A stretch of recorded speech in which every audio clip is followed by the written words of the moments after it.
Bismillahirrahmanirrahim. Assalamualaikum warahmatullahi wabarakatuh. Kami dari kelompok 4 akan mempresentasikan terkait guru menurut pandangan Islam dengan dosen pengampu Bapak Dr. Setiono MPD dengan mata kuliah profesi guru. Ada anggota kelompok yang pertama Julfa Sapinatun sebagai pemateri pertama, yang kedua ada Nurul Akmal Fadilah sebagai pemateri kedua, yang ketiga ada Susilawati sebagai pemateri ketiga, dan ada saya sendiri Virginia Salma sebagai moderator dan sekaligus pemateri keempat. Untuk selanjutnya saya persilakan kepada rekan saya untuk pemaparan materinya. Selanjutnya ada pengertian guru.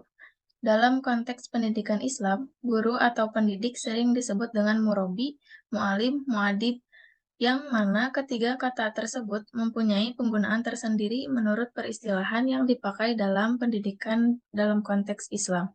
Di samping itu, istilah guru atau pendidik kadangkala disebut melalui gelarnya, seperti istilah al-ustadz dan asy-syaikh.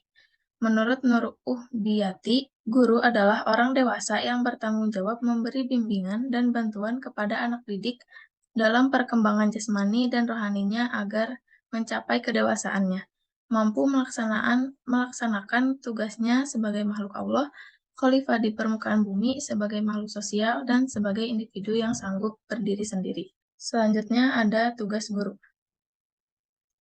Tugas guru menurut pandangan Islam adalah mendidik, yaitu kegiatan untuk mengoptimalkan dan mengembangkan potensi murid, baik potensi kognitif, afektif, dan psikomotorik. Potensi tersebut harus dikembangkan secara seimbang dan disesuaikan dengan tingkat pertumbuhan usia anak sampai ke tingkat setinggi-tingginya.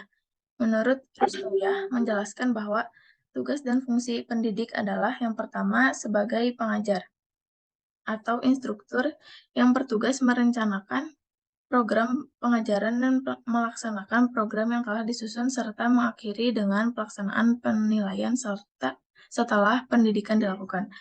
Yang kedua, sebagai pendidik atau edukator yang mengarahkan anak didik pada tingkat kedewasaan yang berkepribadian insan kamil seiring dengan tujuan Allah menciptakan. Yang terakhir, sebagai pemimpin manajerial yang memimpin mengendalikan diri sendiri, anak didik, dan masyarakat yang terkait yang menyangkut upaya pengarahan, pengawasan, pengorganisasian, pengontrolan, dan partisipasi atas program yang dilakukan. Baik, selanjutnya. Baik, untuk materi yang selanjutnya yaitu ada kompetensi guru.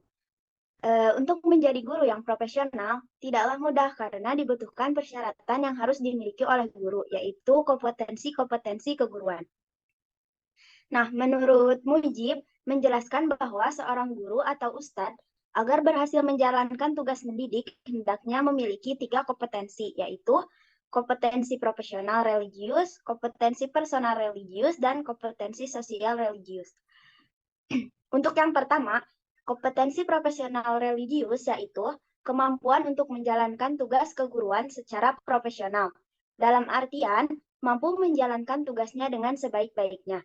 Adapun tugas dari guru itu sendiri yaitu yang pertama ada perbuatan merencanakan pembelajaran, pelaksanaan pembelajaran, pembuatan keputusan yang mampu dan mampu mempertanggungjawabkannya. Lalu yang kedua ada kompetensi personal religius, yaitu menyangkut kepribadian agamis, artinya pada dirinya melekat nilai-nilai keberagaman Islam. Yaitu ada nilai-nilai kejujuran, amanah, adil, kecerdasan, tanggung jawab, musyawarah, kebersihan, keindahan, kedisiplinan, dan lain-lain. Lalu yang ketiga ada kompetensi sosial religius. Adalah kemampuan yang menyangkut kepedulian guru terhadap masalah-masalah sosial, yaitu yang berkenaan dengan hidup dan kehidupan masyarakat sesuai dengan tuntunan ajaran Islam. Perilakunya yaitu seperti gotong royong, tolong menolong, dan dapat menyelesaikan berbagai masalah. Selanjutnya.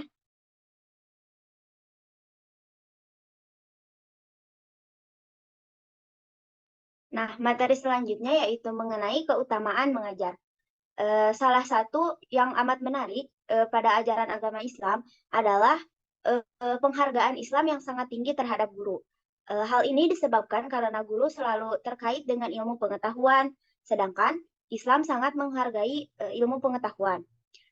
Penghargaan Islam terhadap ilmu tergambar dalam hadis yang dikutip dari buku karya Asma Hasan Fahmi dalam Sugiono, yaitu yang pertama ada tinta ulama lebih berharga daripada darah syuhada. Yang kedua, orang berpengetahuan melebihi orang yang senang beribadah, yang berpuasa dan menghabiskan waktu malamnya untuk mengerjakan sholat, bahkan melebihi kebaikan orang yang berperang di jalan Allah. Lalu yang ketiga ada apabila seorang alim meninggal, maka terjadilah kekosongan dalam Islam yang tidak dapat diisi kecuali oleh orang alim yang lain. Islam sangat memuliakan ilmu pengetahuan, sementara ilmu pengetahuan diperoleh oleh murid dari gurunya.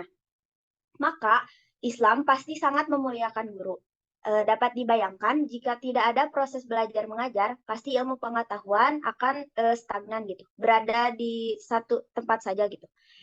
Tak dapat dibayangkan pula jika tidak ada guru yang melakukan proses belajar mengajar, maka kemungkinan akan terjadi kebodohan pada umat manusia. Materi yang selanjutnya akan disampaikan oleh rekan saya. Baik, untuk pemaparan materi selanjutnya yaitu tentang jenis dan syarat menjadi guru. Menurut Profesor Dr. Muhammad Atiyah Al-Abrashi menjelaskan bahwa pendidik itu ada 3 macam, yaitu yang pertama ada pendidik kutab, yaitu pendidik yang mengajarkan Al-Quran kepada anak-anak di kutab sebagai di antara mereka hanya berpengetahuan sekadar pandai membaca, menulis, dan menghafal Al-Quran semata. Selanjutnya, yang kedua ada pendidik umum. Pendidik umum adalah yaitu guru atau pendidik pada umumnya. Ia mengajar lembaga yang menyelenggarakan pendidikan formal seperti madrasah dan pondok pesantren. Selanjutnya yang ketiga yaitu ada pendidik khusus. Pendidik khusus adalah guru yang memberi pelajaran secara khusus kepada seorang atau lebih dari seorang dengan cara mendatangkan guru tersebut ke dalam rumah atau tempat tertentu. Nah, biasanya pendidik semacam ini hampir mirip dengan guru les atau privat. Selanjutnya, dalam perspektif pendidikan Islam secara umum, untuk menjadi guru yang baik dan diperkirakan dapat memenuhi tanggung jawab yang dibebankan kepadanya, hendaknya dia bertakwa kepada Allah, berilmu, sehat jasmaninya, dan baik akhlaknya. Penjelasan dari persyaratan menjadi guru tersebut yaitu yang pertama, takwa kepada Allah. Sebagaimana tujuan dalam pendidikan Islam, yaitu membentuk manusia yang bertakwa kepada Allah, maka tidak mungkin hal itu terjadi pada anak didiknya jika guru tersebut tidak bertakwa kepada Allah.